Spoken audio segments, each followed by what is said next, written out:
Assalamualaikum warahmatullahi wabarakatuh.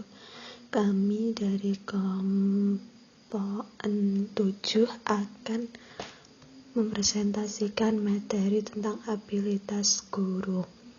Yang pertama yaitu keterampilan bertanya. Keterampilan bertanya merupakan salah satu keterampilan mengajar untuk menstimulasi dan menghidupkan suasana kelas. Keterampilan ini diarahkan untuk meningkatkan kemampuan berpikir siswa untuk memperoleh pengetahuan yang lebih banyak. Keterampilan bertanya dalam pembelajaran dibedakan atas keterampilan bertanya tingkat dasar dan keterampilan bertanya tingkat lanjutan.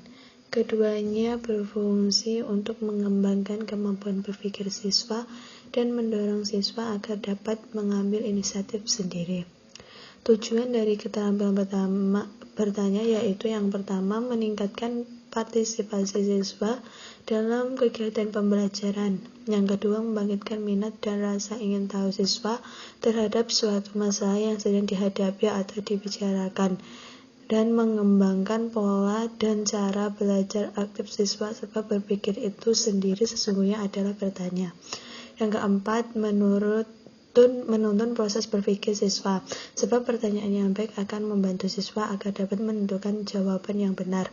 Dan yang terakhir yaitu memusatkan perhatian siswa terhadap masalah yang dibahas. Komponen keterampilan bertanya yaitu yang pertama keterampilan tingkat dasar dan keterampilan tingkat lanjutan. Prinsip-prinsip dari bertanya yaitu yang pertama kehangatan dan keantusiasan, yang kedua kebiasaan yang perlu dihindari. Jangan mengulang-ulang pertanyaan jika siswa tidak mampu menjawab. Usahakan agar siswa tidak menjawab pertanyaan secara serempak. Jangan mengulang-ulang jawaban siswa. Jangan menjawab sendiri pertanyaan yang diajukan sebelum siswa memperoleh kesempatan untuk menjawab. Dan yang terakhir, menentukan siswa yang harus menjawab sebelum mengajukan pertanyaan. Selanjutnya, dasar bertanya yang baik. Yang pertama, jelas, mudah, dan dipahami siswa. Yang kedua, berikan informasi yang cukup kepada siswa untuk menjawab pertanyaan. Yang ketiga, difokuskan kepada satu masalah atau tugas tertentu. Dan yang terakhir, berikan waktu yang cukup kepada siswa untuk berpikir sebelum menjawab pertanyaan. Yang terakhir, jenis-jenis pertanyaan yang baik. Yang pertama, complicated question, pertanyaan permintaan. Yang kedua, pertanyaan yang tidak menghendaki jawaban siswa. Yang ketiga, pertanyaan yang mengarahkan atau menuntun. Dan yang terakhir, pertanyaan lanjutan yang akan mendorong siswa untuk mendalami jawabannya. Yang kedua yaitu keterampilan memberi penguatan. Memberikan penguatan adalah keterampilan khusus yang dimiliki oleh guru, pengajar, dan dosen. Penguatan adalah respon yang diberikan terhadap suatu perilaku yang dapat meningkatkan kemungkinan mengulang perilaku itu. Tujuan memberikan penguatan adalah untuk memotivasi peserta didik agar lebih aktif dalam pembelajaran di kelas. Tujuan penguatan yang pertama yaitu meningkatkan perhatian peserta didik dalam mengikuti pelajaran. Yang kedua, meningkatkan motivasi peserta didik. Yang ketiga, membuat peserta didik menjadi lebih mudah untuk belajar. Yang keempat, menghilangkan perilaku negatif peserta didik. Dan yang terakhir, meningkatkan perilaku positif peserta didik. Keterampilan penguatan dibagi menjadi dua, yaitu penguatan verbal dan penguatan non-verbal. Baik, poin selanjutnya yaitu keterampilan memberi variasi. Keterampilan menggunakan variasi merupakan keterampilan guru dalam menggunakan bermacam kemampuan dalam mengajar untuk memberikan rangsangan kepada peserta didik agar suasana pembelajaran selalu menarik, sehingga peserta didik dapat antusias dalam menerima pembelajaran dan aktivitas belajar mengajar pun dapat berlangsung secara efektif. Terdapat 3 komponen variasi mengajar, yakni yang pertama variasi gaya mengajar seperti variasi suara, kontak pandang, pemusatan perhatian, kesenyapan, mimik dan gerak, dan pergantian posisi dalam kelas. Yang kedua yaitu variasi penggunaan media dan bahan ajar, dan yang ketiga variasi pola interaksi. Tujuan penggunaan variasi dalam proses belajar mengajar yaitu menghilangkan kejemuan dalam mengikuti proses belajar, mempertahankan kondisi optimal belajar, meningkatkan perhatian dan motivasi peserta didik, dan memudahkan pencapaian tujuan pembelajaran.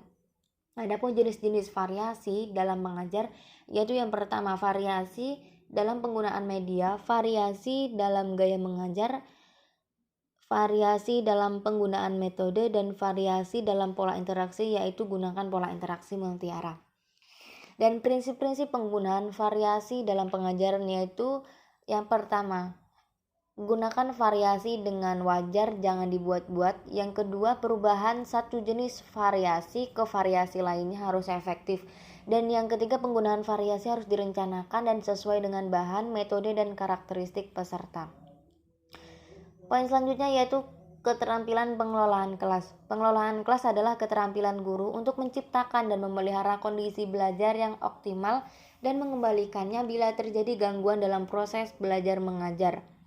Tujuan umum pengelolaan kelas ialah menyediakan dan menggunakan fasilitas kelas untuk bermacam-macam kegiatan belajar dan mengajar agar mencapai hasil yang baik. Tujuan dari pengelolaan kelas yaitu yang pertama, mewujudkan situasi dan kondisi kelas yang memungkinkan peserta didik mengembangkan kemampuannya secara optimal, menghilangkan berbagai hambatan dan pelanggaran disiplin yang dapat merintangi terwujudnya interaksi belajar mengajar, mempertahankan keadaan yang stabil dalam suasana kelas sehingga bila terjadi gangguan dalam belajar mengajar dapat dikurangi dan dihindari, melayani dan membimbing perbedaan individual peserta didik, dan mengatur semua perlengkapan dan peralatan yang memungkinkan peserta didik belajar sesuai dengan lingkungan sosial, emosional, dan intelektual peserta didik dalam kelas.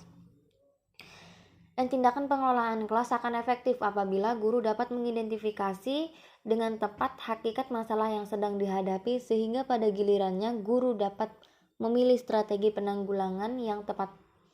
Tindakan yang dapat diambil oleh guru yaitu yang pertama pencegahan, yang kedua korektif atau tindakan, dan yang terakhir yaitu kuratif atau penanggulangan yang disesuaikan dengan masalah yang terjadi.